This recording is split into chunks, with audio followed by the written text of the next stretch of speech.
This episode wasn't planned. Again, I already released one unplanned episode because a woman named Renee Good was killed during a federal operation. I thought that would be the exception, the moment I had to pause everything and speak.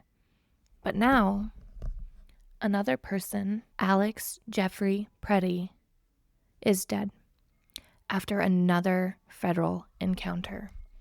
And I need to be very clear. This is not random. This is not inevitable. This is not just how things are.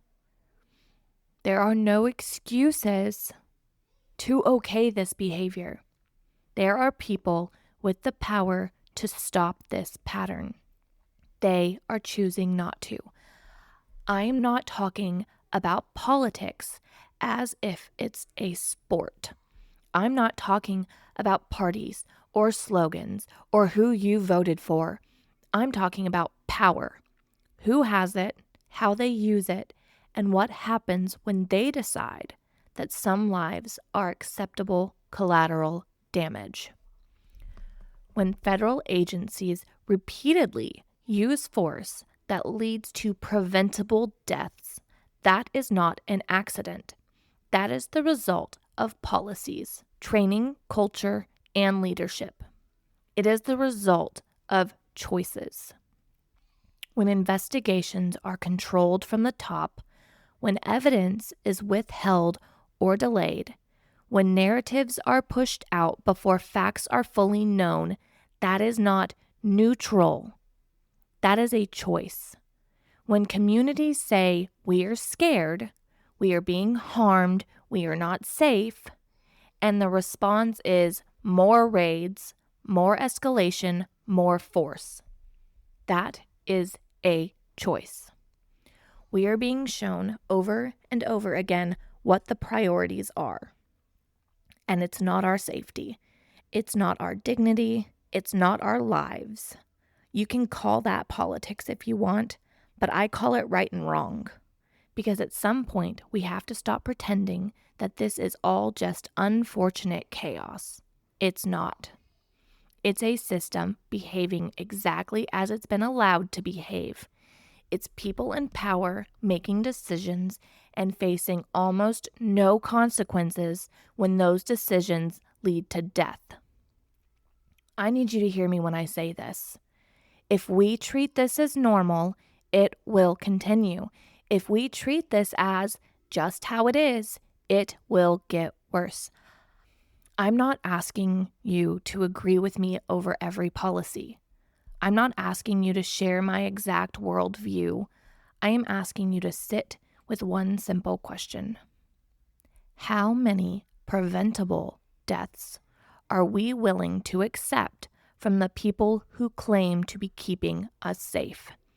Because every time we look away, every time we say it's complicated and move on, we send a message. You can keep doing this.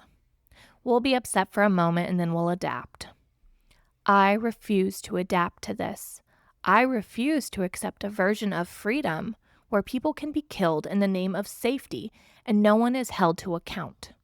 I refuse to accept a definition of law and order that treats some lives as disposable. I refuse to pretend that this is anything other than a moral failure. There is blame here. And no, it's not just one person. It's not just one officer. It's not just one agency. But it's the whole structure that rewards force, protects itself, and punishes vulnerability. And there is also responsibility. Ours. Not because we caused this, but because we are alive in the time when it's happening. Because we have voices, platforms, relationships, and choices of our own. Because silence is also kind of a choice. My work, normally, is about the ocean. This podcast was meant to be about the ocean. It's meant to be about ecosystems, connection, and the quiet ways the world is changing. But I can't talk about connection and pretend like this isn't part of it. The same mindset that treats people as expendable is the same mindset that treats ecosystems as expendable. The same logic that says some lives don't matter as much is the same logic that lets us destroy habitats, species, and futures for short-term gain. This isn't separate from my work. It's the foundation of it. I don't have a neat ending for this episode. I don't have a list of actions or items that will fix anything or everything. What I have is this: a refusal to call this normal, a refusal to pretend this is just politics, a refusal to stop naming what is happening, and a belief, stubborn maybe, but real, that enough of us saying no still matters. We will get to the ocean. We will get to the stories of connection and wonder and the living world that holds us. But I will not step into that water without acknowledging the blood on the shore. If you're listening to this and you feel tired, angry, scared, or numb, you're not alone. If you feel like you're watching something you feared years ago finally take shape, I promise you're not alone. If you feel like you don't know what to do, but you know this is wrong, you're not alone. For now, it's enough to not look away, to keep paying attention, to keep insisting that human life is non-negotiable. Our lives are not pawns for the people in power to play with and deem disposable whenever it fits their agenda. We will return with the first official episode on February 1st, as planned. Hopefully there won't be yet another unnecessary murder before then. But if there is, you can expect more unexpected episodes from me. Because as much as I want to talk about the ocean, I have to talk about the insanity happening on land first.